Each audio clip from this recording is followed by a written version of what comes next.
completely live visual voice, and it's just starting. So people will probably start to be able to see now. And we'll be ready to go. You gonna give me the feedback on the thing back there? Just 2 seconds and you should be good. Okay, go. Hey there. Hello. Welcome. My name's Jarrod Glandt. My name's Jarrod Glandt. I'm the Vice President of Sales for Cardone Training Technologies. If you're here today, this is Webinar Wednesdays. This is where we bring you tips and tricks on how you can use the Cardone University platform to increase your business. This is a service that we provide existing customers of ours so that they can maximize what they're getting from their investment. And we bring this to you on a weekly basis, so make sure that you tune in. We do management calls, we do more sales-focused calls. Make sure that you're chatting. If you go to cardoneuniversity.com/live, which is probably where you're watching this, there's a place for you to comment where we can answer your questions or anything you have related to the topic that we're talking about. And today we're actually going to talk about prospecting. So we're about halfway through the month here, and I thought that it would be a good opportunity to take the time to really go over this. Wow, look at that name thing. That is awesome. What do you guys think about that? Dude, that is awesome. Good job, Rob. So we're talking about prospecting, and there's a lot of misunderstanding, I think, about what prospecting really is and how important that it is. The most important thing that prospecting avoids, besides a small paycheck, the most important thing prospecting avoids is rejection, right? How many of you have experienced some rejection in sales, right? You get that feeling, that pit in your stomach where you're like, oh man, they said no, another day without a deal. How many of you felt that rejection before? I know I have. The one thing that rejection tells you is that you have too much significance and you rely too much on too little in your pipeline, too few opportunities. And so a big, huge, massive pipeline will solve that problem for you. And the only way you can build that pipeline is through prospecting. And just think about what I said there for a second. If you were calling a guy, you'd been working a guy for 3 or 4 months, you had a proposal out to him and they said no. If that was your only deal you were working, it probably hurt a little bit, all right? Now, if you had 50 deals to replace him, it probably wouldn't hurt quite as bad. I mean, we all like winning, let's be honest, right? But look, the truth is, if you have a full pipeline, you will feel the effects of one deal leaving you a little less. So before we get into some of the meat of the content today, Victor Salinas, you're on the chat, welcome. Dr. Jesu Walker, thank you so much for popping in here. Again, this is a service that we provide you. We want to know what you want to hear more information about. You have an unlimited resource of content in Cardone University. You've got the 100 ways to stay motivated. You've got follow-up. You've got prospecting. You've got selling basics, understanding the buyer, sales process, theory of closing. Look, the truth is, prospecting has to do with all of these things. If you don't know the basics of sales, if you don't know, if you don't understand the buyer, right? You don't know. This is awesome. Selling basics, you're going to struggle with prospecting because you got to get those fundamentals in. So when you're in the system, make sure that all of these courses, make sure you understand all these courses work together, right? It's like Grant tells this story. It's a great story. I love it when he tells it because I can totally see, after working with him as long as I have, I can totally see him doing this. Where he picked up a blackjack book, right? How to beat the casino playing blackjack. And so he's thumbing through this book and he reads the first 3 or 4 chapters where it just says, you got to press your bet, press your bet, press your bet. But he didn't get to the part about, where you calculate and you make your adjustments and you count the cards and you get your high and low numbers and all that stuff. And so he goes to the casino and he loses 3 or 4 grand in a matter of, 25, 30 minutes. And he's like, what the heck happened? Well, it's because you didn't have all the data, man. He didn't take the time to go through and finish all the rest of the chapters in the book. So he was only operating with part of the information. And so that's something you want to keep in mind when you're viewing the content in Cardone University and Grant Cardone Sales Training University. You want to make sure that you're using all of the information together, right? So that the selling basics and understanding the buyer become a part of the prospecting that you're doing. Christian Joseph Miller, thanks for coming on. Fabulous 324, thank you so much. Appreciate you guys joining here. So again, rejection's only felt by those who rely too much on too little in terms of your pipeline. So the top 3 things that you need to know about prospecting. You ready? You got a pen? You got some notes? You ready to take some notes? I hope you came to take some notes today, because that means you came to learn something. Otherwise, you just came to look at me, which may not be a bad idea either. So look, 3 things you need to know. Number 1, and this is probably one thing that when we get new salespeople here in the office, the one that they overlook the most. And this is what's going to cause some of that rejection. This is what's going to cause, that feeling of loss, right? The goal of prospecting, and this is going to sound freaking bizarre, okay? The goal of prospecting is not to sell something. Does that make sense? The goal of prospecting is not to sell something. Now you're probably thinking like, well, why am I doing it then? I thought that was the goal. The goal of the activity of prospecting is not to sell something. About 3% of the people that you contact outbound in prospecting activities are actually in market waiting for your phone call. But if your expectations are entirely based off of those 3%, what happens is 97 out of 100 times people are going to say no, sometimes with a little bit more bravado, if you will, than others, maybe some cursing or some foul language. The number 1 goal of prospecting is to make contact, to get out of obscurity with somebody, to put somebody into a pipeline, okay? Now, I'm not going to tell you that if you go and you call somebody or you knock on somebody's door and you show up and you say, hey, my name's Jarrod, this is the company that I work with, this is what we've done for companies like yours, I'd love a few minutes to talk to you about our opportunity. If somebody says they're ready to do the deal, by all means, do the deal, take the money, right? Don't ever miss that opportunity, okay? But just understand that the main goal of prospecting, right, is to get top of mind. It's to move somebody forward. It's to move somebody into your pipeline. So if you have those right expectations on a daily basis that, hey, look, I want to sell everybody that I'm on the phone with, but I know that the goal of prospecting is not, I'm going to sell Rob on this one phone call. Because what's going to happen is you're going to run into a lot of rejection. Okay, you're going to get a lot of doors slammed in your face, and you have these expectations that aren't necessarily in alignment, okay, with what's real, right? With what's real. Okay, again, 3% of people are in market right now ready for you to call them or show up on their doorstep and say, this is my product, let's do business. All right? So that's the first thing. And that's really, it's kind of one of those things that when you tell salespeople, they're like, huh? But when you really think about it, it starts making a lot of sense. So my guys in the office here, they're making 150 phone calls a day. That may sound like a lot of phone calls compared to what you're doing. You may be making 30 or 40 phone calls a day right now and think you're like, man, I'm like exhausted. This is like a lot of work. But I promise you, you got to get into those triple-digit numbers. And these are still high-quality calls, by the way. Calls that are in an industry that we know buy our product. They're the contacts are researched. We know who they are. We know a little bit about them. We've connected with them on social. These are all mechanisms that you want to use in your prospecting so that you're not just calling names off a list, but you're doing a little bit more strategic prospecting. Okay? So the number one goal of prospecting is to get out of obscurity. It's to get top of mind with somebody. It's to insert somebody into your sales funnel so that you can work them towards a deal. Your primary objective is not selling on this call, so make sure you're thinking with that. Number 2, prospecting is an investment in future rewards, okay? This is, again, it's a challenging thing for people to understand, okay? You are going to be doing a lot of work today, tomorrow, next week, next month, hell, maybe even next year. You're going to be doing a lot of work, okay, for something that may not pay off right away.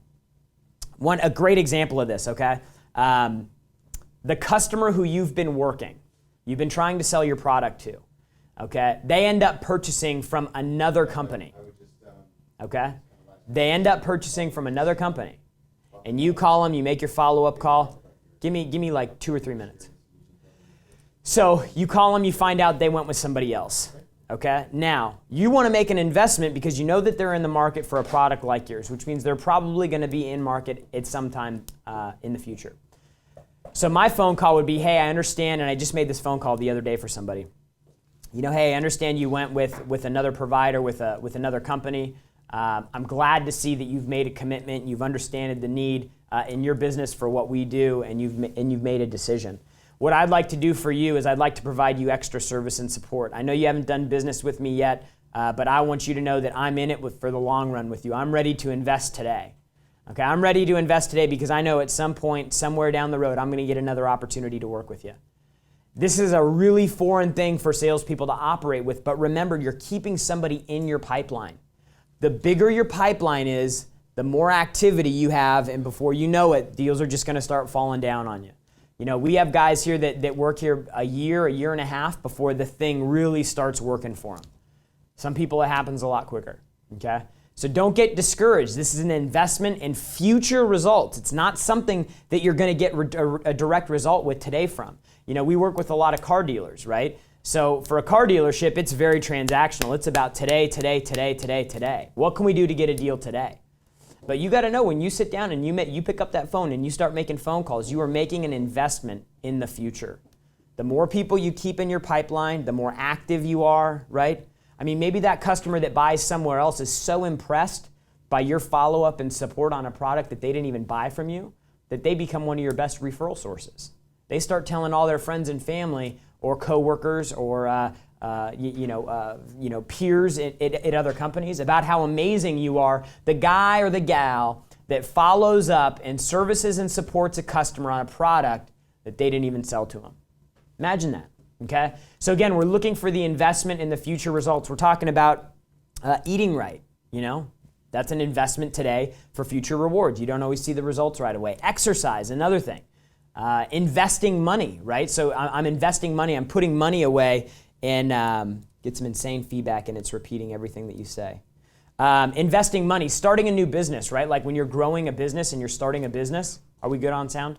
Yeah. Okay, it may just be this guy's computer. Okay, so you're investing business right now, starting a business, building it, growing it, hiring employees. You're investing it for the future, right? A buddy of mine, he's building the company right now. He's going through the hiring process, and he's got a great product, unbelievable product. It's actually a prospecting product. It's called Seamless Contacts. You should check it out, seamlesscontacts.com. It's my boy Brandon. Unbelievable product designed to help get you the most qualified targets and prospect and get you the most important data that you actually want from them. Little pitch there. But so look, you have to make investments, right? You've got to get skinny in the beginning for the future result. And that's how you need to view prospecting. You need to view prospecting as that thing where you got to do a lot of work before you see the results. As a salesperson, just think with this. As a salesperson, if you have downtime in your day, there's something you don't understand about prospecting. If you're pitching 1 or 2 or 3 deals in a day, you make 30 follow-up calls, and then you have like 3 or 4 hours in your day where you're just kind of moving between projects and kind of just, you know, being kind of like just bogged down in the day, right? And it feels like you're busy. There's something you don't understand about prospecting, which leads me to number 3, activity. Activity is the only thing that will save you with prospecting. You have to commit to taking levels of action high enough over an extended period of time so that it actually produces fruit for you, because that's the only way it's going to happen. You got to have high amounts of activity with a lot of contacts over a big period of time so that you continue to bring new people into your pipeline, into that sales funnel. Okay? And then in a little bit later, we're going to talk about some different ways that you can go to actually build those lists. I want to welcome a few more people in here. Kim Moylar, okay, I think I said that right. Lisa Van Dam, Shane Murphy. Is there a document that helps with scheduling the content that you are getting used on a daily basis? It would be awesome to see different schedules and examples to help correlate content rather than just freestyling. Absolutely, Shane. We can get those built for you. We can get those built for you based on whatever problems you have. So if you call the office and you talk to whoever signed you up or whoever's your rep and you say, hey, look, I've got a problem with prospecting. Can you put a 30-day plan in place? We can create a little templated outline for you. We can also create an outline just based on, hey, you want to get consistent training happening every day? We can give you outlines for that too. So all you need to do is call the office, 310-777-0255, 310-777-0255. Ask for anybody in the account support department, and they'll get you hooked up with your sales rep, and we'll get curriculums built out for you. These are things that we provide. In addition to this webinar, we offer you support in helping you put together a curriculum for you or your business. We can also help you with scripting for these calls. And I'm going to go over a list here, and I'd like you to think with this in your business. So we're talking about prospecting. It should be the number one activity as a salesperson that you make every day. And Cardone University has an entire module dedicated to this, and that's where a lot of this content that you're hearing me talk about today is coming from. What's really important, you got to understand, it's not about getting into the gym once and exercising. It's not about the treadmill or the dumbbell changing, right? Those weights, I was in there this morning, those weights were the same today as they were yesterday morning. And when I go in tomorrow, they're going to be the same weights. Okay, but it's how I go into the gym, it's how frequently I'm there, it's how consistently I'm there, it's how I actually use the equipment that gets the result. And that this is no different. This content is no different. Okay? But we're here to help you. I want to jump on the phone real quick. I got my man, Malind. He's a client on our program. Can you turn those speakers on so I can hear him? Malind, how's it going, brother? Good. Is it? My man, how are you? It's Jarrod. Oh, you're okay. Hey, Jarrod. I can barely hear you. What's going on? Hey, why don't you tell everybody who you are and what your business is?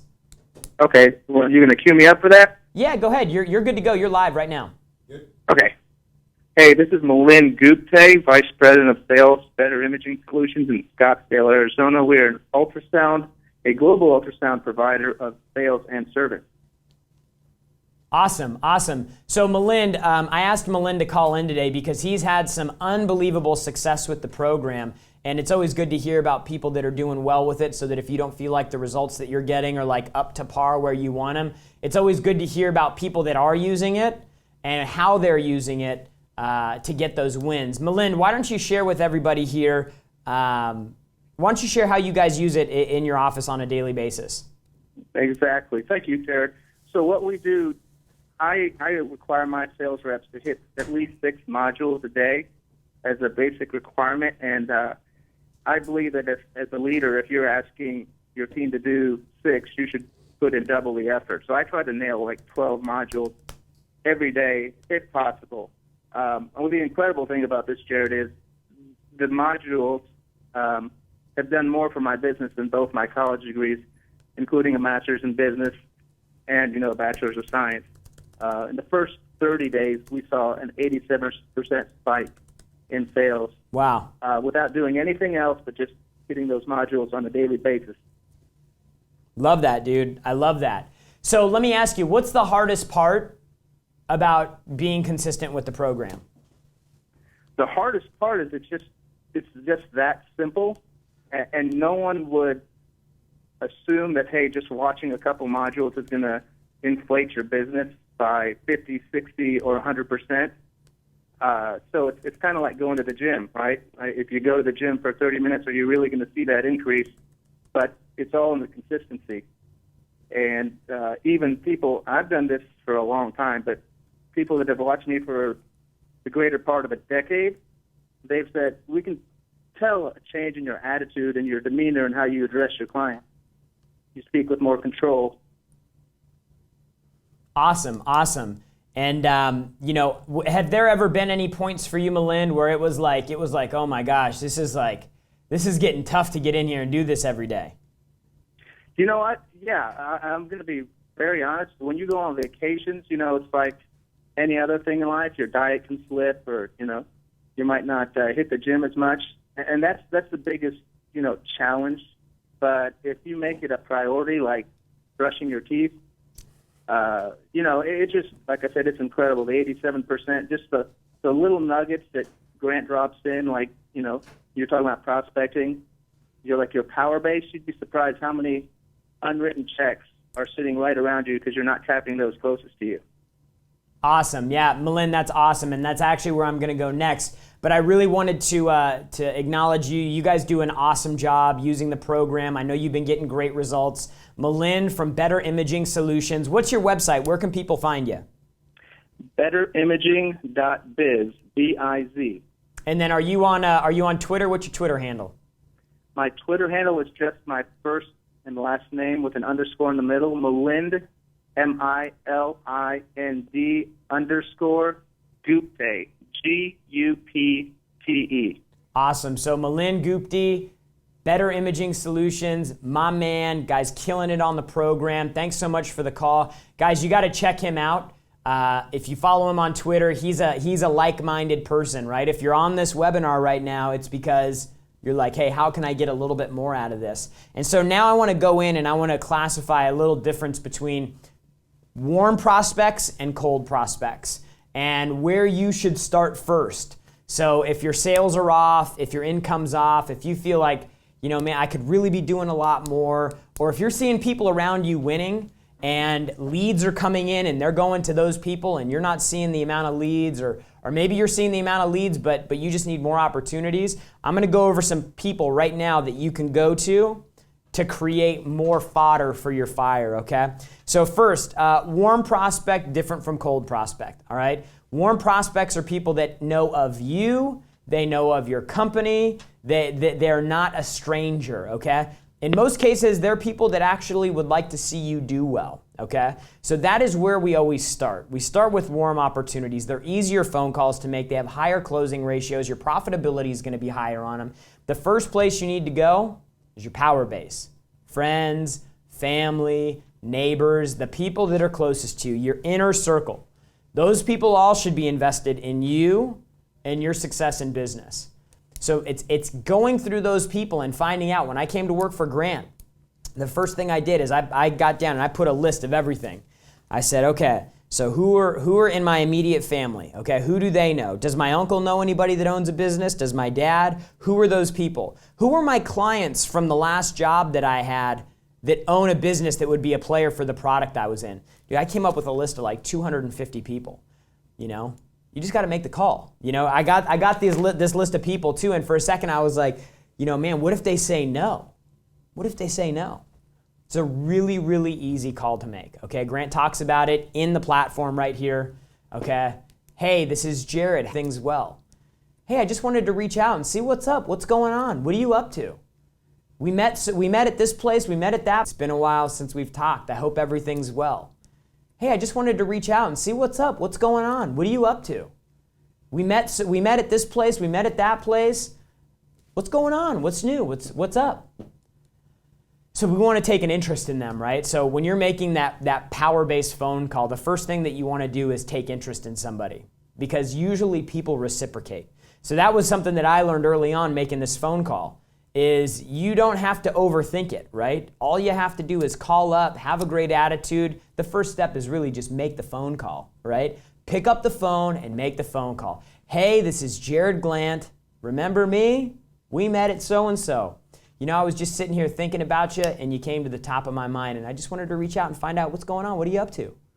How's everything at work? Are you still at the same place? Right? Open the conversation, because that's a great question. I'm glad you asked. I recently got involved with a new opportunity, and you were one of the first people that I thought of. You know, hey, are you guys by any chance in the market for X, Y, and Z? Really easy call. This is the low-hanging fruit. Like Milind said on the call, these are just unwritten checks waiting for you to walk by and cash them. Okay, so you first want to start with your power base.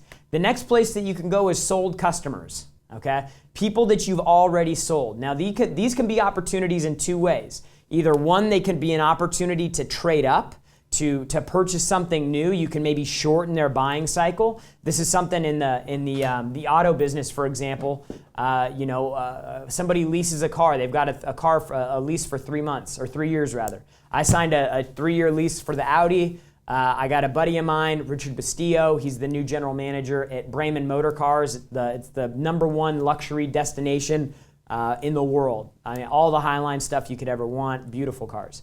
He just takes over this opportunity. He's like, when are we going to get you out of that Audi? I say, man, I still got 1.5 years. He says, you know what? Don't worry about that. If you want out of that car, I'll find a way to make it happen. That'll be my problem, not yours. Why don't you come by and we can see what we can do for you on a new BMW, a new Bentley, new Rolls. I'm probably not going to get a Bentley or Rolls. I don't have GC money. But look, you want to find those opportunities with those sold customers to try to cultivate them. It's something that we're doing, we do here with our clients all the time. Hey, we've got new this, we've got new that. I can incentivize this, I can do that. If you want to go ahead and renew your deal now, for another term. The second place your sold customers can be an opportunity for is referrals. Now, here's the tricky thing about referrals, right? Referrals are gifts, right? So one thing that we coach our people on all the time is you can't just call up out of the blue and ask for a referral. The best way to ask for a referral is because you're doing such an unbelievable job that your client actually wants to give you the info. Like, man, hey, you got to call him, you got to call her, you got to call them. I'll get behind you 100%. In fact, I'll make the phone call for you. If you deliver at wow levels, this will be a phone call that people will actually make for you. I know it happens in our business. Melinda's made phone calls for us before to clients to tell them about how amazing our program is and what we do. So the first place that you can go after Powerbase is your sold customers. Next is going to be service calls. So if people have a product that gets serviced, so maybe you work in computer repair, maybe you sell software, and you have a customer that's going in for a routine relaunch of the program or the system, those are great opportunities to get another contact, another reach, another touch into their business and see if there's anything you can upsell them on, right? So in most cases, every customer doesn't own every product that you have, right? Where are the second sale opportunities? Grant talks about these in the training. Okay, in the fundamentals of selling, he talks in Your Buyer's Money about the second sale opportunity. It's the easiest money you can get out there. All right, so the next place you can go, the unsold. This is probably the biggest prospecting opportunity, is the unsold customers that you've worked with. Got a couple people, I'm just gonna jump off here real quick. Zola Mininger, Cardone University rocks. Hello, thank you for coming. Again, Shane, thanks for being on here. So guys, if you have questions, feel free to chat them in the comments box below here on cardoneuniversity.com/live. We're talking about prospecting, what you can do to blow up your pipeline, the unsold customers. Those are all prospects. Even if they're not prospects for your product now, like we just talked to a guy, he's like, hey, look, I was in, now I'm out, things have changed, there's no more deal here. Great. Who do you know in your area that would be a player for this business or for this product? Okay? Unsold customers, even if they're completely out of the market, can still be a source for referrals. But again, they're not going to give you the referrals unless they've been impressed. You see what I'm saying? You got to earn the right to get those referrals. You got to work hard for them. You got to give, okay? Also, from Selling Basics in the platform. So what I'm saying is all these things start working together, your convictions, your commitment, the level of service that you're providing, the attitude, the amount of activity, your ability to close, all of these things from Cardone University, from the 1,300 segments of content that we have, all come together in every skill that you do. No matter if you're greeting a customer on the phone, if you're making a cold call, if you're making a follow-up call, or if you're negotiating a deal, you're always using all these. Okay, so you got to be consistent with this. You need to be. Also, number 4 source, the competition's customers. This is a great one. The conquest, right? The takeover. I'm coming into your backyard and I'm taking a hamburger off your barbecue, right? I'm going after your competition, my competition's customers. This is a great call. You know that they're in the market. You know that they actually have invested in the product that you sell, the service that you sell before. Now it's just an opportunity of wooing them away, blowing up in their face and saying, hey, I'm in your face now. And showing those 10 out of 10 wow levels of customer service, that give that GC always talks about, so that you can actually persuade them to make a change and make a move with you. And then the last one, this is also a good one, orphan customers, okay? So in every business, there are what we call orphans, right? In every sales organization. So Rob's a sales guy here, Jarrod's a sales guy here, Angela, Pedro, they're all salespeople here. And we worked there for 3 years. We deal with a lot of customers. We're selling stuff left and right. Things are great. And then all of us leave the company for a different opportunity. Who knows? Whatever.